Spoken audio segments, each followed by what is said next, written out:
How's it going, guys? We're back with IGN's live show from here at E3 2010. It's your exclusive look into all the hottest games here on the show floor. Now, Shaun the Animal White may be best known for snowboarding, but that doesn't mean that's all he does. In fact, I think he's good at like every extreme sport out there. So let's trade the snow for the asphalt and look at Shaun White's skateboarding. Thanks for joining us. Thanks. So we saw you display Shaun White at the press conference, but for those people who missed it, maybe you can give us an overview about the game, how it got started, and how long you guys have been working on it. Yeah, so we started the game 3 years ago with an idea of what we wanted to do with the skateboarding game.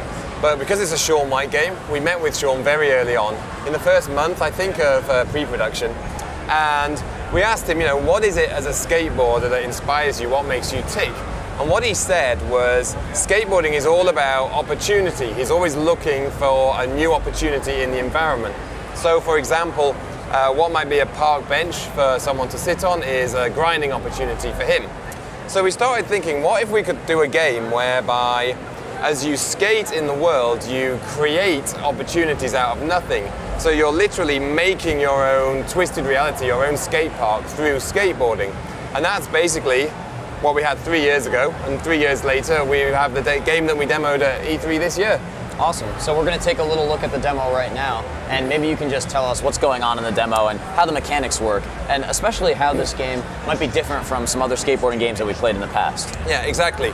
So you can see at the start of the game there's this world, this black and white world, and it basically came about because of the concept of changing the environment. So we needed a world before and a world after. So as we start to skate, you can see immediately there's a quest in the game, there's a story that's driving the game. So the main game is about 15 hours of gameplay.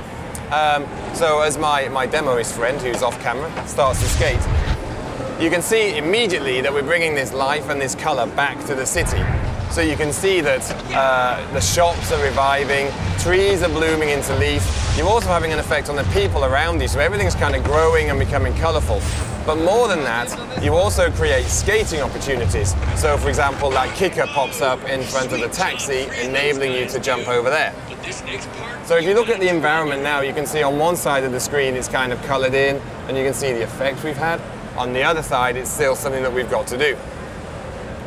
So it's an interesting way for people who are playing the game to know what they've completed and what they still have to do throughout the city.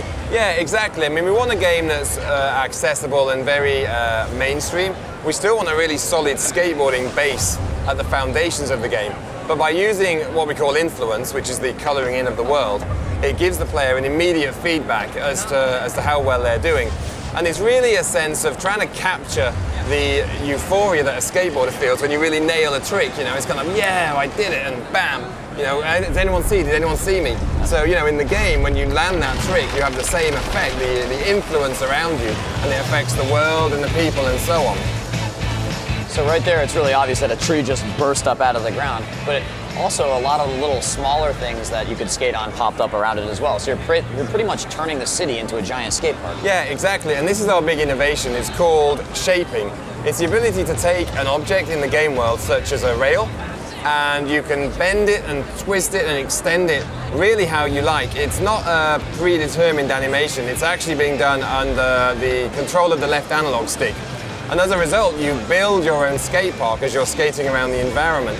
So, again, as I said at the start, when we were thinking about philosophically how a skateboarder thinks about skate lines and opportunities, in the game it's the same thing. You start to see the potential of the map through the shaping and through the influence. So you start to bend and grow and twist, and eventually you have something that's really, really personal to you as a player. And so the people watching know the shaping takes place. You see those yellow arrows, the arrows glowing at the ends of things. So whenever you see one of those, whether it's on a rail or a ramp or something, that's when you can shape an object. Yeah, exactly. So, I mean, obviously we can't make the entire map fully shapeable because as a result there's nothing to guide the player. It would just be a complete mess by the end. So what we do is we give you points in the map where we say, okay, we think here you can do something really interesting with the game. So as a result, the player gets a choice. So here, for example, we can shape up. And because we've built a huge amount of flow, a huge amount of points in the game from tricking, it enables us to transform this building. So you can see the whole thing's kind of collapsing in on itself and twisting and turning. And at the bottom there, you can see how a new quarter pipe has emerged on the ground.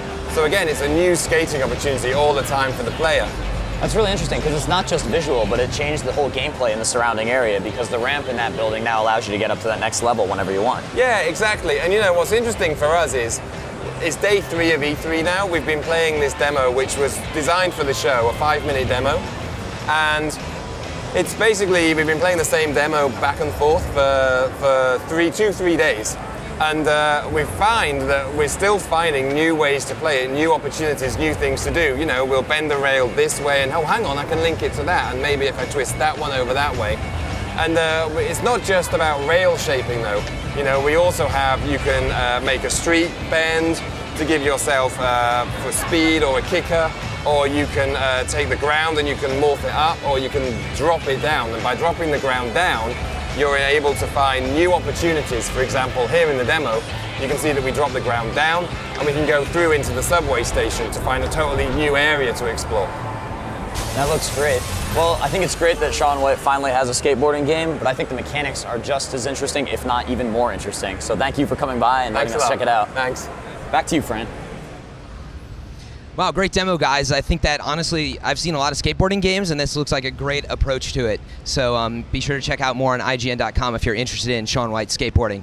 All right, coming up next, we're going to take a trip to post-apocalyptic Las Vegas, one that's been populated by horrible zombie mutants. In other words, it's kind of like the present-day Vegas. So stay tuned for Fallout New Vegas.